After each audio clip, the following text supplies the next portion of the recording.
Rose press box office நேயர்களுக்கு அன்பு வணக்கம். நிகழ்ச்சிக்குள்ள போறதுக்கு முன்னாடி லைக் ஷேர் சப்ஸ்கிரைப் பண்ணுங்க. வாங்க நிகழ்ச்சிக்குள்ள போலாம்.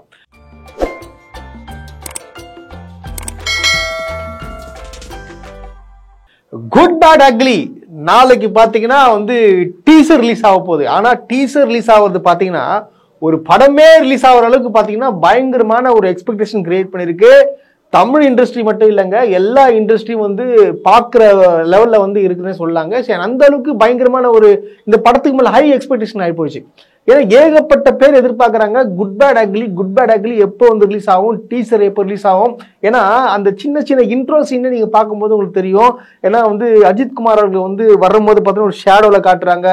அவர் ஸ்டைலும் சரி, அந்த மேக்கப், அந்த போட்டோ ஸ்டில்ஸும், அதுல த்ரிஷாவோட கிளிம்ஸி விட்டுருந்தாங்க. அதுக்கே பார்த்தீங்கன்னா பயங்கர எக்ஸ்பெக்டேஷன். ஏன்னு பார்த்தீங்கன்னா அதுல இருக்கிற மியூசிக்கும் சொல்லலாம், மியூசிக் பேக்ரவுண்ட் மியூசிக்கும் சரி, அது மேல பார்க்கும்போது பார்த்தீங்கன்னா அங்க ஒருத்தர் இருப்பார். அவர் யாரும் பார்த்தீங்கன்னா அஜித் குமார்ன்றது உங்களுக்கு எல்லாருக்குமே தெரியும். ஸோ அந்த அளவுக்கு ஒரு பயங்கரமான ஒரு எக்ஸ்பெக்டேஷன். ஏன்னா ஆதிக் ரவிச்சந்திரன் அவர்களே சொல்லியிருக்காரு, இந்த படம் நான் எடுத்த படத்தை விட இந்த படம் பயங்கரமா இருக்கும். பிகாஸ் ஐம் ஒரு தலை வெறியன். ஸோ தலைக்கு என்ன பிடிக்கும், ஏகே சாருக்கு என்ன பிடிக்கும், ஏகே சாருக்கு என்ன வரும்னு சொல்லிட்டு அறிஞ்சவன் நான்.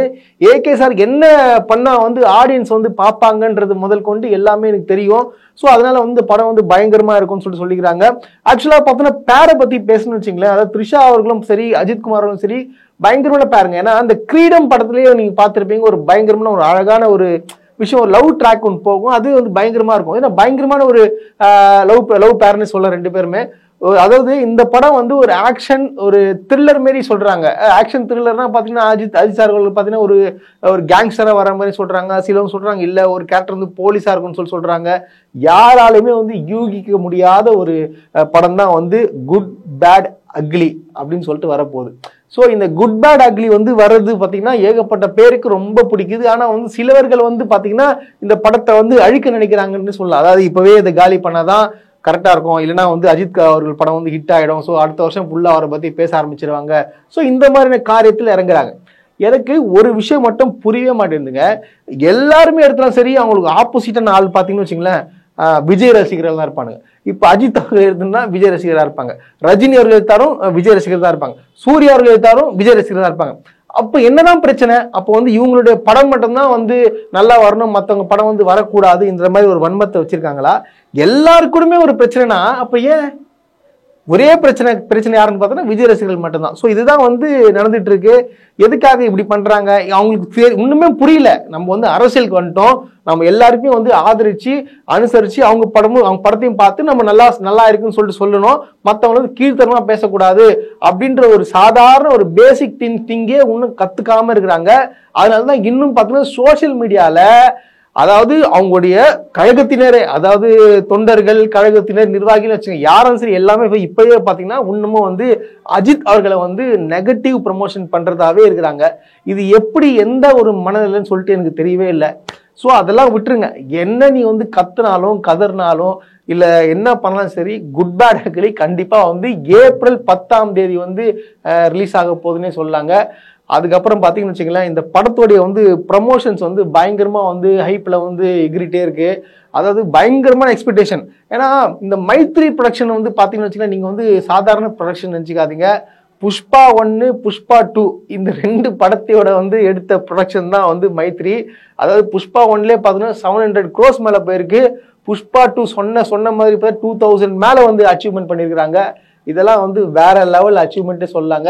ஏன்னா இவங்க நினைச்சிட்டு இருக்காங்க இப்பவே நம்ம மைனஸா பேசினாலே கொஞ்சம் படம் மைனஸ் ஆயிடும் நினைச்சிட்டு இருக்காங்க. ராஜா அதெல்லாம் வேலைக்கு ஆகாத ராஜா. இது என்ன தெரியுமா? Good bad ugly Adhik Ravichandran தன்னுடைய முழு எஃபோர்ட்டை போட்டு ஒரு படத்தை எடுத்து வச்சிருக்காரு. நெகட்டிவ் ப்ரமோஷன் பண்றவங்களே கூட பாத்தீங்கன்னா இந்த படத்தை நல்லா இருக்குன்னு சொல்லிட்டு இருக்காங்க.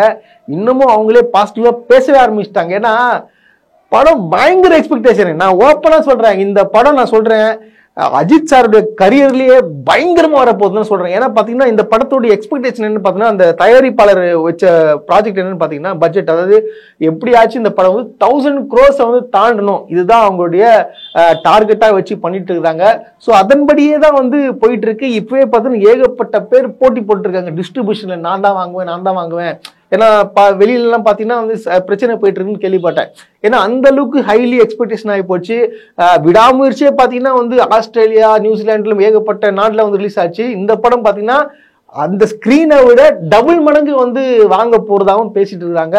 ஸோ இந்த அளவுக்கு வந்து ஒரு எக்ஸ்பெக்டேஷன் வந்து கிரியேட் பண்ணிருக்கு குட் பேட் அக்லி.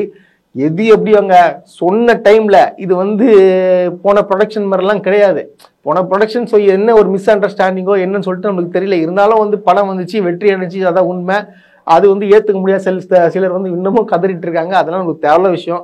பட் ஆனால் குட் பேட் அக்லி பொறுத்த வரைக்கும் பார்த்தீங்கன்னு வச்சுங்களேன், இது வந்து வேற லெவல். அல்டிமேட்டாக செய்ய போகிற சம்பவங்கள்லாம் வேற மாதிரி எவனுமே எதிர்பார்க்கவே முடியாத சம்பவங்கள் நிறையவே இருக்கு இந்த படத்துல. வரவும் போகுது. இப்ப பாருங்க, இப்ப நாளை டீசர் ரிலீஸ் சொல்றாங்க. டீசர் அந்த டைம் ரிலீஸ் ஆகும். அது வந்து ப்ரோமோ சாங் ரிலீஸ் ஆகும். அது ஒரு சாங்கும் பார்த்தீங்கன்னா அந்தந்த டேட்ல கரெக்டான டைம்ல வந்து ரிலீஸ் பண்ணிட்டே இருப்பாங்க. நாளைக்கு 7 மணிக்கு ஷார்ப்பா 7 மணிக்கு குட் பேட் அக்லி ரிலீஸ் ஆக போகுது. ரிலீஸ் ஆகி 1 மணி நேரத்துல நீங்க பாருங்க, ஓப்பன் சேலஞ்சு யாருக்கு அதிகமான வியூஸ் போறதுன்னு சொல்லிட்டு உங்களுக்கே தெரிஞ்சிடும். ஏன்னா தெரிக்குமாங்க டீசரு. நான் எப்படி சொல்றேன்னா, இந்த ஜிவி பிரகாஷ் வந்து மியூசிக் போட்டு அந்த பார்த்தாராம். அவரு சும்மா நான் கேள்விப்பட்டேன். அது பார்த்துட்டு உடனே அவரே அது என்னடா அது பயங்கரமா வந்திருக்கு, நம்பலாம் இந்த மாதிரி போட்ட மியூசிக் அப்படின்னு சொல்லிட்டு. ஏன்னா அஜித் சாரோட இன்ட்ரிக்கும் ஒரு மியூசிக்கும் அந்த அளவுக்கு கனெக்டிவிட்டியா இருக்கான். ஸோ அப்படி ஒரு படத்தை வந்து கிரியேட் பண்ணிருக்காங்க. ரொம்ப ரொம்ப எனக்கு பாருங்க, எனக்கு எப்போ நாளைக்கு நான் வந்து இந்த டீசரை பார்ப்பேன், இல்லை டீசரை விடுங்க, நான் எப்போ படத்தை பார்ப்பேன்ற அளவுக்கு போயிடும். ஏன்னா டீசரை பார்த்தா அடுத்த நாளே வந்து படத்தை பார்க்கணும்னு சொல்லிட்டு எல்லாம் துடிக்க ஆரம்பிச்சிட்டாங்க. ஸோ அந்த அளவுக்கு வந்து குட் பேட் அக்லி மேலே வந்து ஹைலி எக்ஸ்பெக்டேஷன். ஸோ இது வரைக்கும் அஜித் சாரோட கரியர்லேயே வந்து இந்த மாதிரி ஒரு படத்தை வந்து பண்ணியிருக்கவே மாட்டாருன்னு சொல்லிட்டு எல்லா திரையுலக இண்டஸ்ட்ரி எல்லாம் பேசுகிறாங்க. ஏன்னா டிஃப்ரெண்ட் கேரக்டருங்க, 3 கேரக்டரு. அந்த 3 கேரக்டர் வந்து நடிக்கிறது பிரச்சனை கிடையாது. சும்மா யாருன்னா 3 கேரக்டர் நடிச்சுட்டு போயிடுவாங்க. ஆனால் அதில் வந்து டிஃப்ரென்ஷியேட் காட்டணும். அதில் மேனரிசம் மாற்றணும், நடை, பாவனை, உடை எல்லாத்தையும் மாற்றணும். அந்த 3 கேரக்டரில் மாற்றணுமா, அது சிறப்பாக பண்ணியிருக்காங்க. நான் சொல்றது புரிதுங்களா? இப்போ நீங்க அந்த இதுக்கு முன்னாடி நடிச்ச படம் கூட பாருங்க, மார்க் ஆண்டனிலே வந்து 2 பேரும் டியூல் ரோல் பண்ணியிருப்பாங்க. பட் ஆனால் வந்து உங்களுக்கு தெரியும், விஷால்லாம் பார்த்தீங்கன்னு ஒரே மாதிரி தான் பண்ணியிருப்பாரு. சும்மா ஒரு ஆக்ஷன் சீக்வன்ஸ் தான் மாறி இருக்கும். பட் ஆனா வந்து இதுல ஒரே ஆள் தான் நடிக்கிறாரு. அதுல பாருங்க, எஸ்.ஜே. சூர்யா, விஷால். இதுல வந்து ஒரே ஆளு அஜித். 3 கேரக்டர் வேரியேஷன் காட்டணும்.